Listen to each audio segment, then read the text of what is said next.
Alright, तो last time हमने जो चीज़ डिस्कस की थी that was immediate changes after death, और दोज वर दी डेथ के चेंजेस जो सोमेटिक डेथ से रिलेटेड थे, जिसमें हमने फिर ब्रेन के फंक्शन का देखा था, इंसेंसिबिलिटी और ईईजी वाला, फिर हार्ट के फंक्शन का देखा था, सर्कुलेशन स्टॉप होने की वजह से फिर हमने टेस्ट किए थे, and as well as ECG का जिक्र हुआ था उधर। उसके अलावा फिर हमारे पास रेस्पिरेटरी सिस्टम का था कि अगर उसका फंक्शन लॉस होगा तो हम कैसे चेक करेंगे कि ब्रीदिंग नहीं हो रही, जिसमें हमने 3 टेस्ट किए थे, और फिर उसको हमने बोला था कि 10 मिनट्स तक हम लोग ये करते हैं ताकि ब्रीदिंग स्टॉप रहे। फिर और भी उसके साइड एनॉमलीज अगर हैं वो भी डिस्कस की थी। इस वीडियो का जो टॉपिक है हमारा that is early changes after death. अब जो चेंजेस आफ्टर डेथ हैं ये एट अ मॉलिकुलर लेवल हो रहे हैं, एंड ऑब्वियसली इनके फिज़िकल मैनिफेस्टेशंस हमें नज़र आएंगे, जिसको हम इसलिए हम इसको नोटिस कर सकते हैं, फोरेंसिक में यूज़ कर रहे हैं। तो अब अर्ली चेंजेस आफ्टर डेथ जो होंगे ये अप टिल 24 आवर्स तक जो चेंजेस हो रहे हैं उसको हम कहते हैं अर्ली चेंजेस आफ्टर डेथ। ठीक है, सबसे पहली इंपॉर्टेंट बात क्या है, they are up till 24 hours. तो 24 आवर्स से पहले जो भी चेंज हो रहा है that is classified as early changes after death. उसके बाद जो भी होगा दैट इज़ लेट चेंज। सही है। अब अर्ली चेंजेस आफ्टर डेथ में हमारे पास क्या क्या आ जाता है, तो हमारे पास 5 हेडिंग्स हैं जिसमें हम लोग अर्ली चेंजेस आफ्टर डेथ को डिस्कस करते हैं। Number 1 eye changes, number 2 skin changes, number 3 is 3, 4 and 5 are actually जो 3 मॉर्टिस कहलाते हैं। Algor mortis which is also known as cooling of the body, अगर सिंपली बोलो। Then is your livor mortis, this is known as post-mortem lividity in simple terms, and rigor mortis which is known as cadaveric rigidity. ठीक है, तो ये हमारे पास 5 headings हैं जिसको हमें डिस्कस करना है आज। अब सबसे पहली चीज़ आई चेंजेस में हमारे पास क्या क्या आ जाएगा। आई चेंजेस हमारे पास मल्टीपल चीज़ें जो हमारे पास नज़र आती हैं, दे आर बेसिकली सिंपल इनफ, तो फिर उसको I just tell them and then उस जिसको मुझे फील लाइक एक्सप्लेन करना होगा उसको फिर मैं एक्सप्लेन करूँगा। ठीक है, इसका इजी वे टू रिमेंबर इसके निमोनिक है इसका forget, but E doesn't stand for anything, तो ठीक है। Number 1 फ्लेसिडिटी।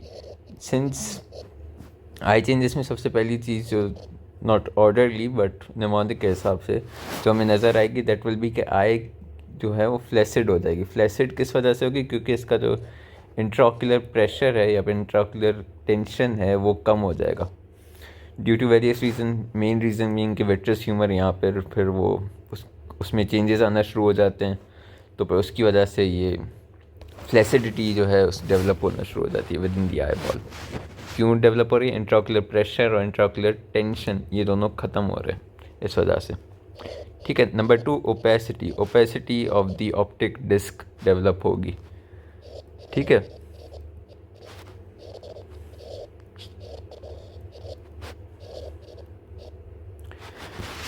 Number 3 is reflexes. Reflexes lost होंगे। कौन से रिफ्लेक्सेस, कॉर्नियल रिफ्लेक्स,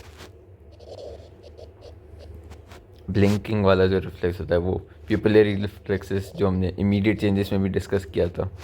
ठीक है, pupillary light reflex. Then there is your glistening का लॉस।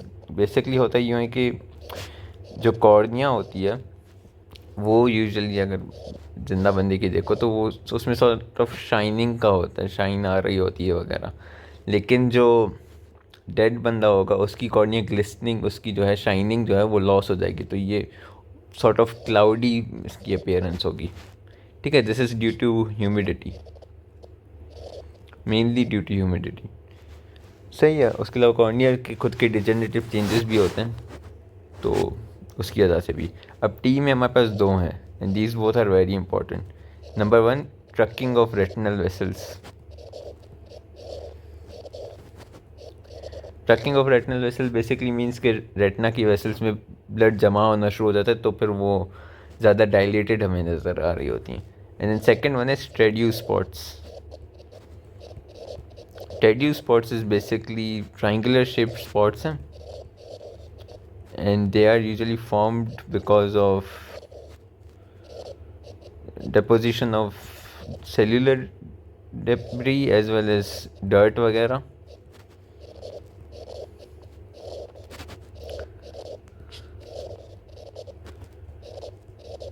ठीक है, तो ये ट्रेड्यू स्पॉट्स कहलाते हैं. तो ये रहे हमारे आई के चेंजेस मेनली. सही है, these are the list of the eye changes, and इसमें इतने ज़्यादा डेप्थ नहीं है. Then there are your skin के चेंजेस. स्किन चेंजेस में the number one change you will see is कि skin will be pale. Obviously dead body की जो स्किन होगी वो उसका कहते हैं ना रंग उड़ा हुआ होगा, तो सॉर्ट ऑफ उस हिसाब से. ठीक है, सबसे पहला जो चेंज होगा that will be skin will be pale. Number two, skin जो है उसकी अपनी इलास्टिसिटी लूज़ हो जाएगी. एंड देन फाइनली जो स्किन की ट्रांसलूसेंसी है वो भी लूज़ होगी. हम चीज़ डिस्कस करने वाले हैं, those are the three mortis, that is algor mortis, livor mortis and rigor mortis. ठीक है, इसका द वे विल स्टडी इसका एक जनरल ब्लूप्रिंट है. यही 5 हेडिंग्स हैं जिस पे हम लोग तीनों को पढ़ेंगे and you will discuss them. Hopefully this will make it easier, क्योंकि there are a lot of random stuff, और अगर ऑर्डर के बगैर पढ़ेंगे तो more often than not you will probably forget some important things here and there. तो इसलिए एक थोड़ा सा ऑर्डर, एक general blueprint is necessary to study all of this. ठीक है, तो सबसे पहला जो mortis we have to discuss is algor mortis, also known as postmortem cooling of the body.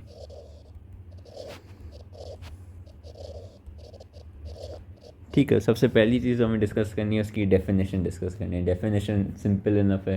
Cooling of the body after death is known as algor mortis. ठीक है,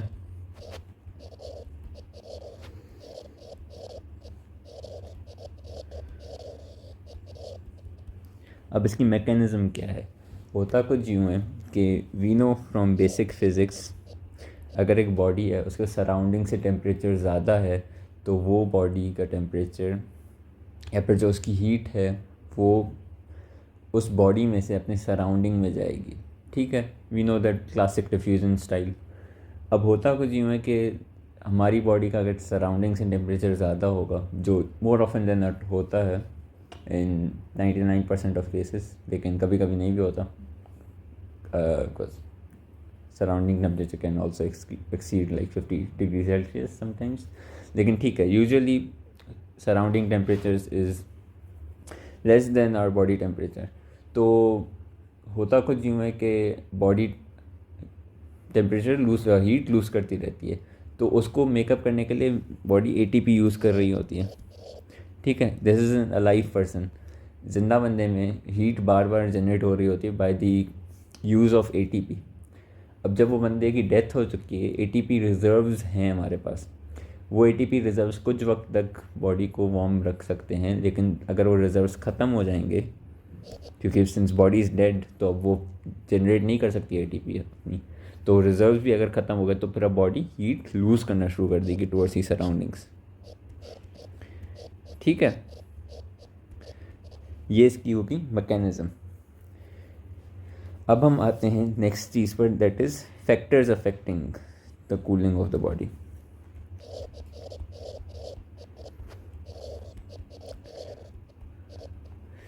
ठीक है, सबसे पहला जो फैक्टर है जो अफेक्ट करेगा cooling of the body, that is the condition of the body. Condition of the body मतलब कि बॉडी हमें कौन सी कंडीशन मिली है, इसका मतलब बेसिकली ये है कि 3 चीज़ें हम देखेंगे जो अफेक्ट करेंगे. Number 1, is the body fat, या कॉप्स है, इज़ इट फैट और स्लिम. अगर फैट है तो फैट इज़ एन इंसुलेटर, वो हीट को पास नहीं करने देगा, तो फिर ज़्यादा से ज़्यादा हीट बॉडी में रहेगी. Cooling will be delayed. ठीक है, जो वक्त टेम्परेचर ड्रॉप करने में 1 घंटा में जितना टेम्परेचर ड्रॉप हो रहा था, वो फैट बंदे में 2 घंटे लगेंगे, उसको 3 घंटे लगेंगे, तो टाइम ज़्यादा लगेगा, टेम्परेचर कम ड्रॉप होगा. ठीक है, बनिस्बत स्लिम के. फिर आता है हमारे पास जेंडर. जेंडर में मेल एंड फीमेल. अब मेल का जो टेम्परेचर है वो ज़्यादा जल्दी ड्रॉप होगा देन फीमेल। ठीक है, फीमेल में ज़्यादा टाइम लगेगा। And then third thing is clothes. Clothes जो होते हैं अगेन इंसुलेटर्स हैं क्लोथ्स यूजुअली, तो हीट कंटेन करने में मदद करते हैं। सही है, तो ये 3 चीज़ें जो हमारे पास आती हैं जो अफेक्ट करती हैं इसके कूलिंग ऑफ द बॉडी को। फिर हमारे पास आ जाता है सराउंडिंग्स। सराउंडिंग्स में हमारे पास 2 चीज़ें हैं। नंबर 1 इज़ दी ह्यूमिडिटी या ड्राइनेस। अगर ड्राई सराउंडिंग्स हैं, ह्यूमिडिटी नहीं है, ड्राई सराउंडिंग्स है, तो टेम्परेचर ज़्यादा जल्दी रिलीज़ होगा, हीट ज़्यादा जल्दी रिलीज़ होगी, तो बॉडी जल्दी कूल ऑफ होगी। लेकिन अगर ह्यूमिड सराउंडिंग्स हैं तो फिर टाइम लगेगा उसको, हीट रिलीज़ होने में टाइम लगेगा। सही है, तो this is early cooling and this is late cooling. उसके अलावा मीडियम ऑफ डिस्पोजल। अब ये क्या बताया? Medium of disposal basically means कि ज़रूरी तो नहीं कि बंदा लाइक एयर में हो वगैरह या खुली हवा में ऐसे ही हो। ऐसा भी हो सकता है कि बॉडी पानी में पड़ी हुई हो, ठीक है, तब वो वाटर में है तो वाटर के अलग मैकेनिक्स होंगे। या फिर वो बंदा दफनाया हुआ है तो सॉइल में, तो उसके अलग मैकेनिक्स होंगे। सही, तो सराउंडिंग्स पर भी डिपेंड करता है कि अगर वो खुली हवा में है तो फिर अलग से होगा, अगर वो वाटर में लिक्विड में सबमर्ज्ड है तो फिर उसका अलग से होगा, एंड देन अगर वो सॉलिड में दैट इज सॉइल के अंदर है तो फिर उसका अलग से होगी इसकी cooling. Then the third thing is age of cadaver. होता कुछ यूँ है कि अर्ली ऑन बॉडी की हीट ज़्यादा है, उसमें टेम्परेचर, उसका टेम्परेचर ज़्यादा है, तो ज़्यादा जल्दी से हीट लॉस हो सकती है। लेकिन अगर जितना टाइम होता जाएगा तो हीट टेम्परेचर कम होता जाएगा, तो हीट लॉस की जो रेट है वो भी कम होती जाएगी। ठीक है, तो इसका होता ही है कि इन द फर्स्ट 6 आवर्स रफली स्पीकिंग 2.5 फ़ारेनहाइट्स पर आवर के हिसाब से जा रहा होता है। ठीक है, फिर जो नेक्स्ट 12 आवर्स है उसमें 1.5 to 2 फ़ारेनहाइट पर आवर के हिसाब से जा रहा होता है। ठीक है, तो ये एज ऑफ कैडावर मतलब कि कितना वक्त हो चुका है बॉडी को मरे हुए। फिर हमारे पास आ जाता है the next thing that is your surrounding का temperature. This is also very important, क्योंकि जितना डिफरेंस होगा बिटवीन द टेम्परेचर उतना ज़्यादा हीट ट्रांसफ़र होने में आसानी होगी। जितना क्लोज होगा टेम्परेचर उतनी स्लोली हीट ट्रांसफ़र होगी। एंड अगर सराउंडिंग टेम्परेचर बॉडी के टेम्परेचर से एक्सीड करेगा देन दैट मीन्स कि हीट ट्रांसफ़र ही नहीं होगी, उल्टा बॉडी ज़्यादा गर्म हो सकती है। सही है, तो दैट इज़ वेरी इंपॉर्टेंट। तो ये कुछ फैक्टर्स हैं जो अफेक्ट करते हैं उसको कूलिंग ऑफ द बॉडी को। फिर हमारे पास आ जाते हैं medico legal importance. Medico legal importance सारे साइंस ऑफ डेथ में 3 तो हमेशा कॉमन होंगी। Number 1, it is a sign of death, and ये जो है this is the earliest sign of death basically कहा जाता है इसको। एक अर्ली साइंस में से सबसे अर्लीस्ट ये है। सेकेंड इम्पॉर्टेंस इसकी ये टाइम सिंस डेथ बताएगी। टाइम सिंस डेथ ऐसे बताएगी क्योंकि अपना we can calculate it 2.5 Fahrenheit per hour के हिसाब से we can sort of calculate कि कितना वक्त हो चुका है। टेम्परेचर रेगुलर ह्यूमन टेम्परेचर और कॉप्स के टेम्परेचर को कंपेयर करके सॉर्ट ऑफ फार्मूला से वी कैन कैलकुलेट कि टाइम सिंस डेथ कितना है। सही है, तो मेन ये 2 उसके हैं। वैसे यूजुअली कॉज ऑफ डेथ का भी होता है, लेकिन इसमें आपका कॉज ऑफ डेथ आपको पता नहीं चल सकता इतना ज़्यादा until unless you can sort of make it in a sense के ज़्यादा टेम्परेचर लॉस हुआ है तो मे बी कोई और रीज़न हो वगैरह। लेकिन यूजुअली क्लू दे सकता है लेकिन डेफिनेट नहीं बताएगा कभी भी। सही है, अब एक और इम्पॉर्टेंट चीज़ जो हमें डिस्कस करनी है within this is post mortem caloricity. सही है, इसको डिस्कस करने से पहले मैं एक चीज़ और बता दूँ विच इज़ साइड नोट और इम्पॉर्टेंट एमसीक्यू बेसिस से, कि जो ये टेम्परेचर है ये हम देखते कैसे हैं। थर्मोमीटर तो होता है लेकिन वो थर्मोमीटर का नाम होता है थिनेटोमीटर। ठीक है, और साइड्स कौन सी होती हैं? Rectum, vagina and under the liver. ठीक है, ये 3 साइड्स हैं जिसमें हम सेनेटोमीटर का यूज़ करके कॉर्प्स का टेम्परेचर चेक कर सकते हैं। अब हम आ जाते हैं जो टॉपिक हमें एक और एक्स्ट्रा चीज़ डिस्कस करनी, that is postmortem caloricity. Ideally you would think के बॉडी के मरने के बाद उसका टेम्परेचर ड्रॉप होगा। कुछ कंडीशंस ऐसी होती हैं जिसमें बॉडी का टेम्परेचर राइज होता है।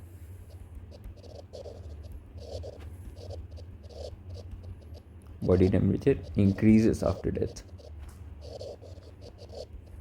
ठीक है, अब कौन कौन सी कंडीशन हो सकती है? नंबर 1 कंडीशन, इसको मैंने पहले ही थोड़ा सा बताया था, सराउंडिंग टेम्परेचर बहुत ज़्यादा हो। 50 डिग्री सेल्सियस है, बॉडी का 37 है, तो ऑब्वियसली बॉडी गर्म होगी, बॉडी ठंडी नहीं हो सकेगी क्योंकि सराउंडिंग टेम्परेचर इतना ज़्यादा है। सेकंड, इन्फेक्शन है, and you can sort of see with infection pyrexia होगी तो बॉडी का टेम्परेचर वैसे ही ज़्यादा होगा, तो और भी ज़्यादा हो सकता है। Third of all, it's tetanus. Tetanus में कंट्रैक्शन होती है, कंट्रैक्शन की वजह से हीट जनरेट होगी, तो उसकी वजह से और ज़्यादा हीट बनेगी, तो बॉडी ज़्यादा वार्म होगी। ठीक है, उसके अलावा फाइनल थिंग इज़ योर, और ये यूजुअली फैट पीपल में ज़्यादा होता है कि after the death glycogen stores फिर भी होते हैं, तो ग्लाइकोजेनोलाइसिस हो रही होती है, तो पोस्टमार्टम ग्लाइकोजेनोलाइसिस,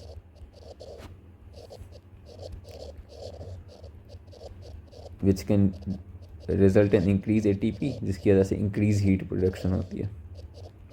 और ये स्लिम बंदों में कम होता है, लेकिन फैट पीपल में ज़्यादा नज़र में आता है, लाइक अप्रिशिएबल होता है।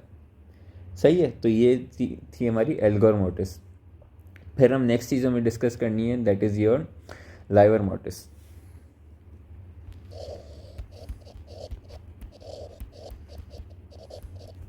ठीक है, लाइवर मोर्टिस जो है उसकी डेफिनेशन क्या है? उसका दूसरा नाम पोस्टमार्टम लिविडिटी। लाइवर मोर्टिस की definition is staining of the skin. Colour क्या होगा स्टेन का? Purplish, bluish purple, purplish staining of the skin due to accumulation of blood in small veins and capillaries. ठीक है, due to small in accumulation of blood in small veins and capillaries। और ये कहाँ पर होगा? At dependent parts of body. Dependent parts of body मतलब जहाँ पे ग्रेविटी एक्ट कर रही है।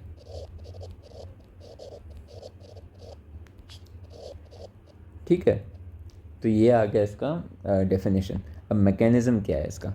मैकेनिज़्म ये होता है कि सिंस सर्कुलेशन रुक चुकी है, तो बिलफर्ज ये बॉडी है, सर्कुलेशन रुक चुकी है, तो होगा कुछ यूँ कि अब ब्लड होगा स्टेगनेंट हो जाएगा।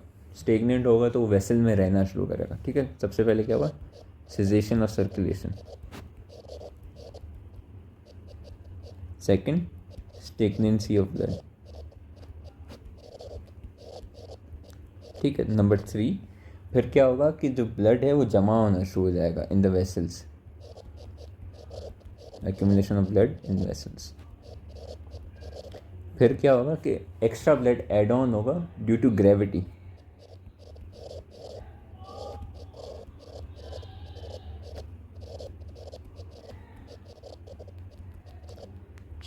ठीक है, उसके बाद क्या होगा कि अभी ब्लड जमा हो रहा है, अब क्या होगा कि इसकी जो स्टेनिंग है उसकी साइज़ बढ़ती जाएगी ड्यू टू ग्रेविटी। ब्लड जमा हो रहा है, स्टेनिंग की साइज़ बढ़ती हुई जाएगी।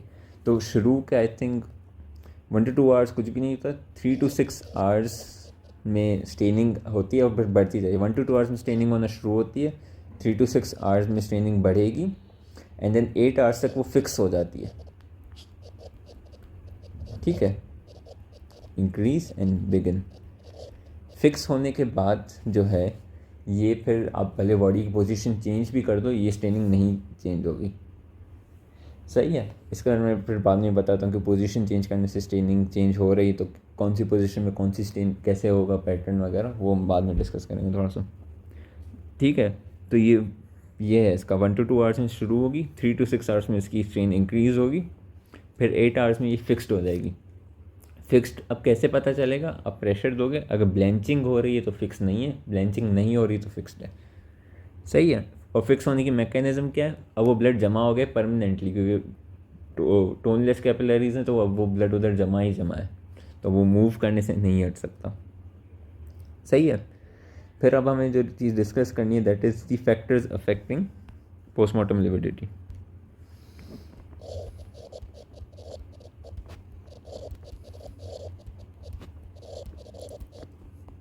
ठीक है, फैक्टर्स कौन कौन से इसको अफेक्ट करते हैं? फैक्टर्स अफेक्टिंग पोस्टमार्टम लिविडिटी में we have multiple things we have to discuss.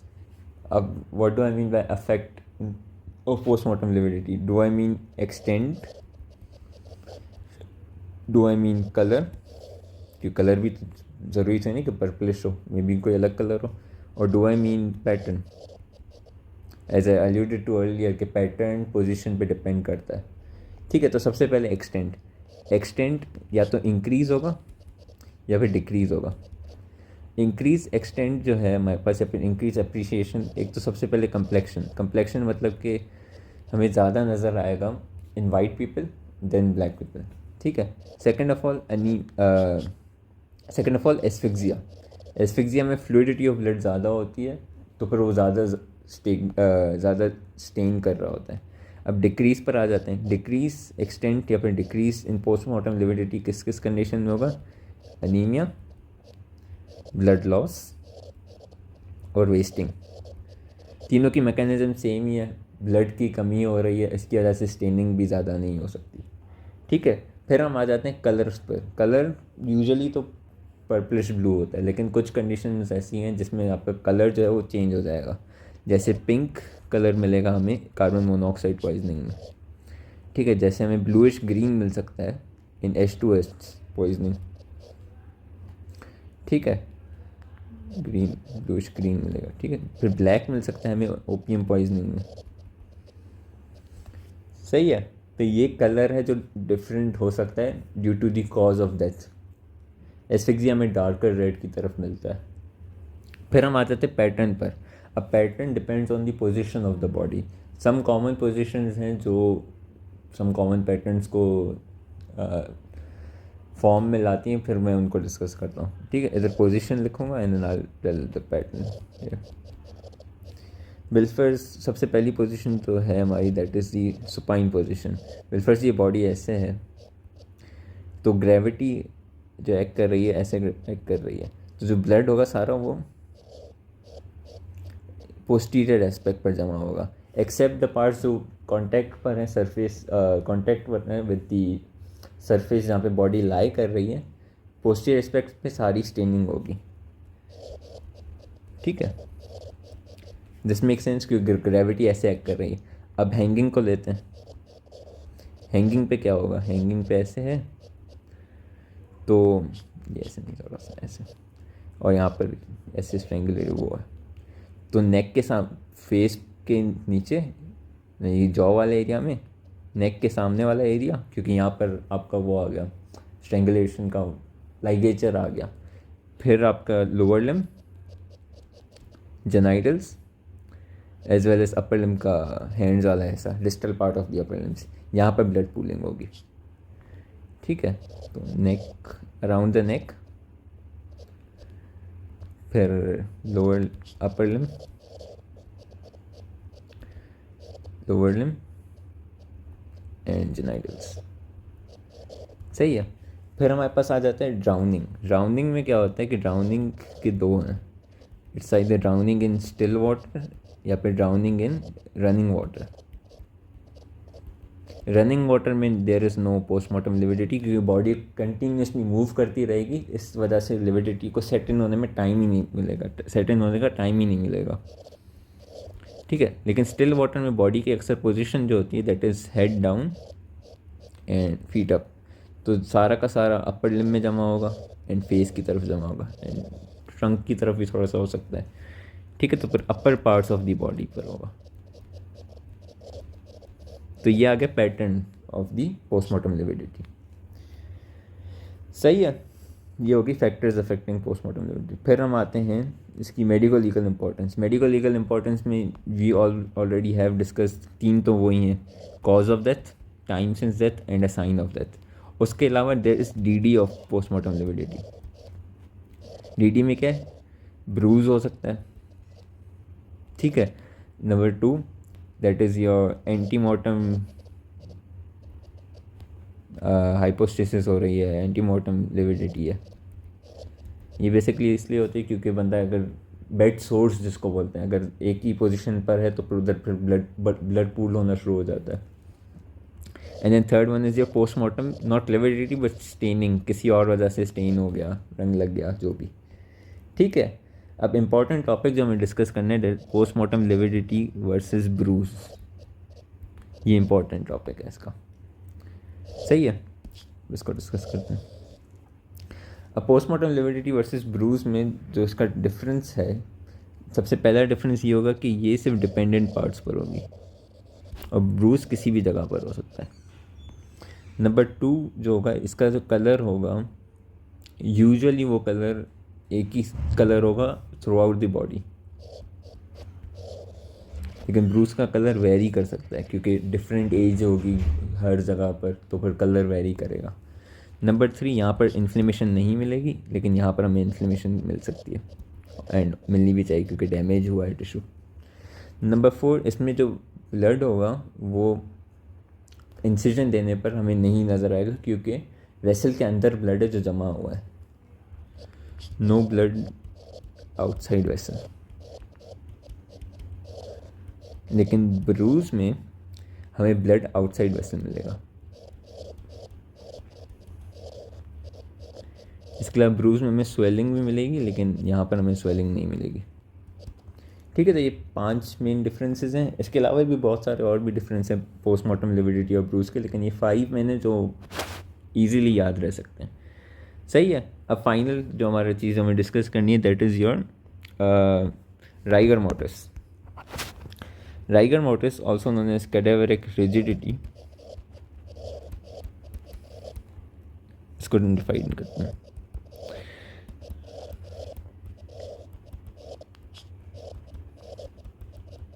ठीक है, डेफिनेशन क्या है, stiffening of the muscles of the body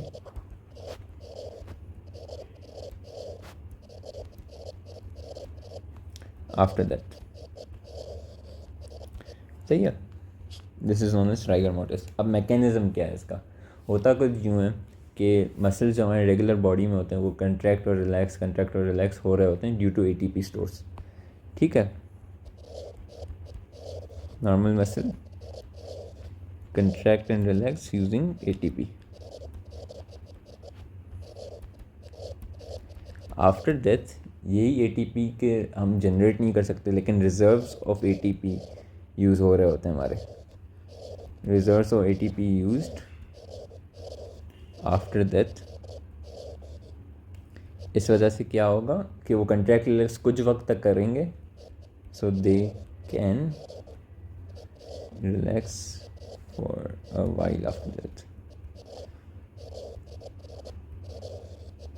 ठीक है। लेकिन उसके बाद क्या होगा कि जब ATP यूज़ अप हो जाएगी, रिजर्व सारे यूज़ अप हो जाएंगे, तो एक स्टिफन जेल बन जाएगा of the filaments of the muscle, जिसकी वजह से स्टिफनिंग हो जाएगी ऑफ द मसल्स देमसेल्फ। इसको हम बोलते हैं rigor mortis.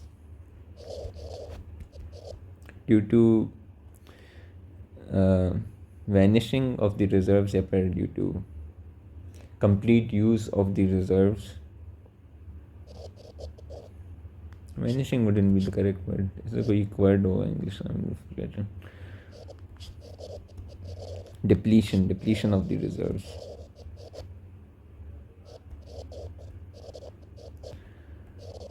of ATP, myosin actin gel forms which makes a muscle stiffen या फिर stiff, ठीक है। तो अब इसकी टाइमिंग कैसे होगी, होता कुछ यूँ है कि फर्स्ट 6 आवर्स लगते हैं इसको बेसिकली डेवलप होने में, फिर क्या होता है, first 6 to 12 hours basically develop होने में लगते हैं। 12 to 24 आवर्स तक ये परसिस्ट करेगा, ठीक है। एंड देन फिर उस 24 आवर्स के बाद 24 to 36 या फिर 48 आवर्स ये बेसिकली ख़त्म होता जाएगा रिगर मोर्टिस। तो 24 आवर्स के बाद रिगर मोर्टिस खुद ब ख़त्म होता जाता है। और तब जो हमें चीज़ डिस्कस करनी है that is the factors affecting rigor mortis. Factors affect करते हैं राइगर मोर्टिस को, वो बेसिकली 4 हैं।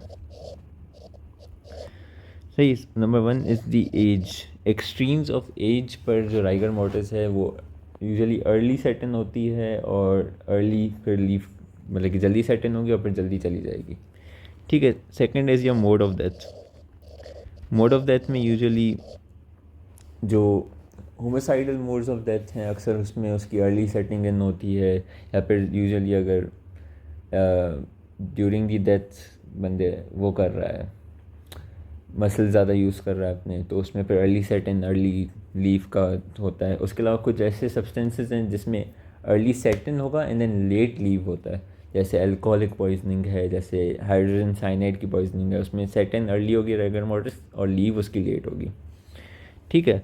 उसके अलावा आ जाता है एटमॉस्फेरिक प्रेशर।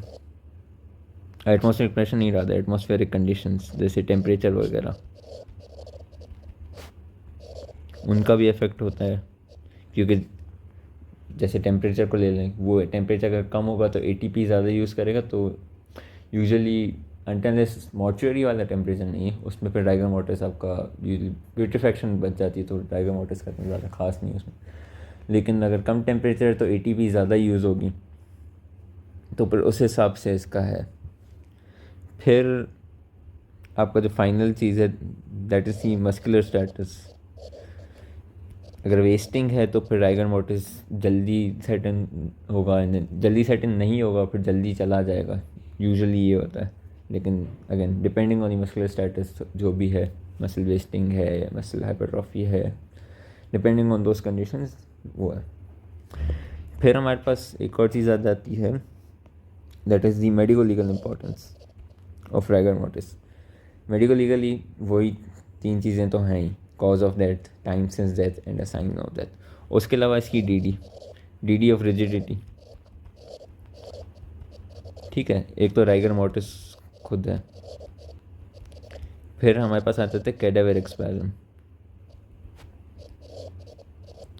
सही है। फिर हमारे पास आ जाता है हीट स्टिफनिंग,